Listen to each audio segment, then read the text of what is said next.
Hey, I'm Aya, and this is the podcast that you know you needed.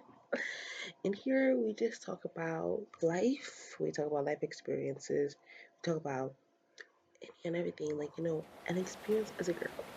But if you're a guy, that's cool. You can still say you see how us girls or us women experience through life.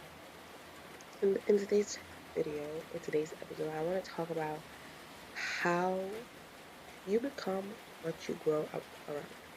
Okay. I don't want to offend anyone. This is just my sole opinion of what I've seen and what I've experienced myself. So, without further ado, let's just get into it. By the way, this video is going to be all over the place because I don't know. I'm just going based on my head and based on me talking a bunch of yap. Okay. So, I agree that the apple doesn't fall far from the tree. Okay. As a kid or a person, when you grow up, you are not yourself. Okay. You yourself aren't like you don't grow up, you're not born into already having this personality. Obviously it stems from experiences that you have gone through life. You know, I think I think of a person as someone who takes traits from different people and different things that they've, especially like I'll say me. I I didn't have a personality at all. And I think I still don't have a personality. My personality is a bunch of people's personalities mixed up. I saw something, like I would see someone who I thought was funny and I'd be like, I'm gonna start acting like her, and I would take that trait, and I would see someone else and I'd be like, I'm gonna take that trait. So I think a lot of people are like that. You're not always gonna be yourself, especially like with I've experienced, let's say, why people who are bullied have more personality because they're they have to change, okay? And have like these niche things. So obviously, if you grow up in a certain household, you will start to take those traits with you. Okay, let me like walk with me. I will talk about my experience first, and I'll like bring up other situations that might help people, whatever. I grew up in an emotionally unavailable household. Okay, both my parents are emotionally unavailable, and I hated that growing up. I hated that because that was a strain to my relationship with my parents. Me and my mom only started to become close. Even now, I don't have emotional conversations with her. Oh my gosh, I think of so many situations that, wow, they didn't have to go that route. Wow, now that I'm thinking about it, it's actually insane. But yeah, but my parents are emotional and they don't know how to speak about emotions. They don't. That's just not their route. So I never had conversations with my parents about emotions. Okay, we never had personal conversations. Like I have never, take it as this, I have never cried to my mom about something. Okay, I've never cried to my dad. Ooh, I've never had a conversation with my dad about love them, love them down, love my parents. But I have to admit it, me and my parents are not connected in that way. Okay, I'll probably take us in the future when I have money to family therapy because that needs to be fixed. But I think that's just how they grow up. I mean, it's kind of hard for them to like change that about themselves. And I don't condemn them, you know. I've gotten used to it now, but as a preteen, ugh, I hated it. I used to like get so mad at. I resented them. I resented that part of them because I was like, why don't you go an extra mile to understand me? Why can't you try and understand my point of view? Why do you not care enough to see where I'm coming from? It's it's very damaging. It is very sad because you I hated myself, okay, growing up, and I never even had a position for myself. I, the people that I had talked to were my friends. Those were I was raised basically like emotionally. I was talking to friends. I never talked to my mom. And guess what? I am an emotionally unavailable person.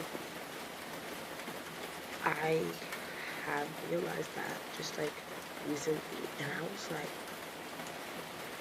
well, people like were telling me, like someone told me that they have never like seen me, like my friend told me that they've never seen me out of this certain emotional. You either seem mad, okay, because I think I get overstimulated very quickly, and that shows because I get like pissy, like I get moody, but they've never seen me like cry.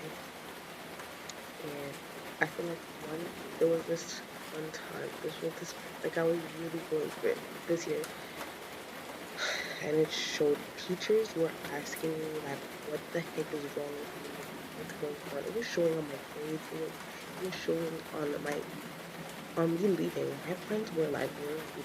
Everybody was worried. My mom was like, what the fuck is wrong with you? Because I was like sleeping, and because that's the thing about me. When I feel like it's a lot and life is a lot, I just sleep. But I'm better now. Um, but yeah, I didn't talk to anyone about what I was going through. I didn't know what I was going through. I don't even know, like, I didn't process those emotions. Okay, it's the same thing as I think growing up in that environment as well made me always bottle things up. And that is not good. You know, emotions are meant to be felt. You have to feel them to be able to move on and to be able to heal, be able to understand. Like, you have to have an understanding of what you feel. Because if you don't learn that at a young age, it gets really complicated to communicate. Exactly. That's what's happened to me. I can't talk about feelings. I don't know how to talk about feelings. I can talk about people's feelings, okay? Not mine. And I think that's good. At least I'm able to understand what people are feeling, able to feel, because I think some people aren't able to feel. I'm able to feel. Okay, I'm an empathetic person. Not that when somebody starts crying, I will start crying. I don't that doesn't happen. But if somebody is going through something I'm able to understand where they're coming from. Okay, I'm able to try to help, I guess, or try to, oh my gosh, or try to find a solution. At least I can do that. But talk about my feelings, I can't. I am not able to do that, especially after losing certain friends that I really trusted and I talked about everything and falling out with those people.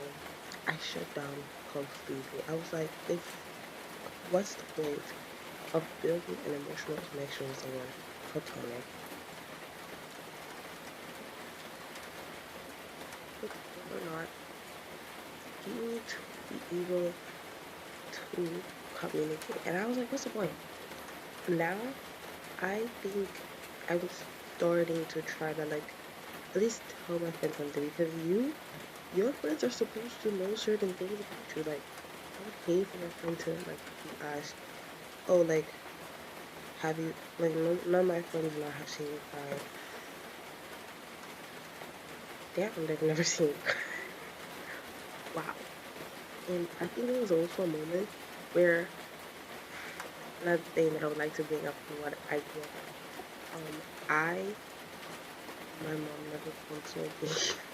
I think I said that I never cried in my mom's arms. So I didn't know like what you're supposed to do to people when they're crying because nobody has done that to me. Like when I tell you nobody has seen me cry, they've seen me cry. Like maybe they've seen me with red eyes, and maybe they've seen like, oh, have you cried? I would be like, no, who cried?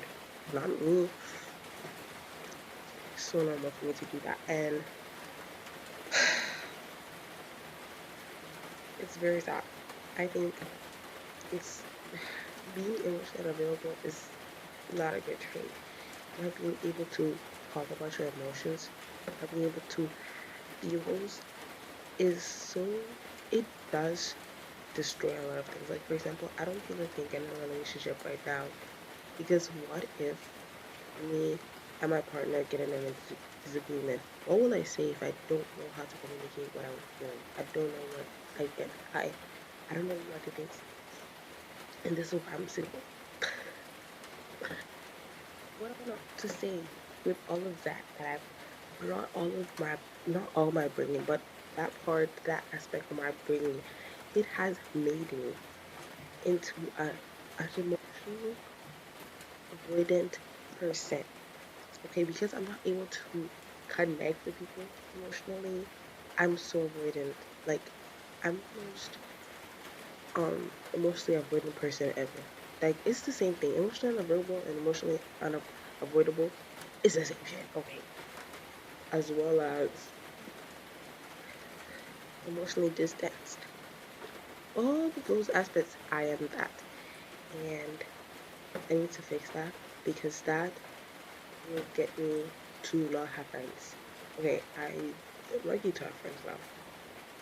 I'm lucky to have them, but if I'm going through something, I will always, like like I said, when I'm going through something, I just shut down. That's not how life works. You can't just shut down and leave people hanging. People are going to be like, "What's you? If you don't tell me what is wrong with you, if you don't tell me that something is up, how will I know?" And like I said, so because my parents been talking and this thing was paused, but I advocate for therapy a lot. Okay, I think that therapy is important because if you carry these traits, let's say you are in a relationship, I said all this with this before, if you are in a relationship and you grew up in an abusive household and your partner is now abusive, you will see that you won't see a problem in what you're going through. Okay, you only see it's literally a reaction from your friends. It takes a reaction from other people that you're experiencing. You don't know you're being abused. You don't know you're a victim because you grew up in that realm. This is why speaking up is important because I've seen all of these stories on TikTok, all of these stories on YouTube, and when they like read comments and they're like, "Oh my gosh, I didn't even realize that all of that I was going through was bad," and I'm like, "Wow, this is really sad." This is why I advocate for therapy. I don't care how old you are, like 50, 40, 30, 20. Therapy is good. And I know I also used to say like they only care because they're getting paid. Yes, it's their job. But at least they will try to help, you know. But then again, no one can help if you don't want to be helped. So t- feeling emotions and talking about things will definitely help with solving the issue. So that's it for today. I don't know if I want to add anything else to this conversation. I can do a part two. I feel like the rest is more likely to go to another video. But thank you so much for listening to me yap about absolutely.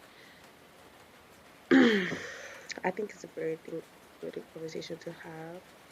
And thank you so much for listening to me. So if you want to speak about something, you can comment down and it's important to feel, it's important to heal, it's important to want to solve. Okay, it's okay to, it's also, I just want to say before I leave, it's okay for you to feel emotions. Okay, it's okay for you to be stressed.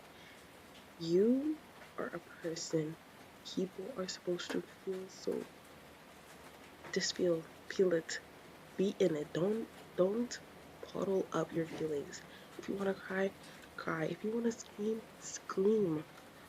feel those emotions. I just need you to feel those emotions because if you don't feel those emotions, you're never gonna fix stuff. Those emotions are gonna be carried out until later on. So feel it. Thank you so much. Love you. Bye.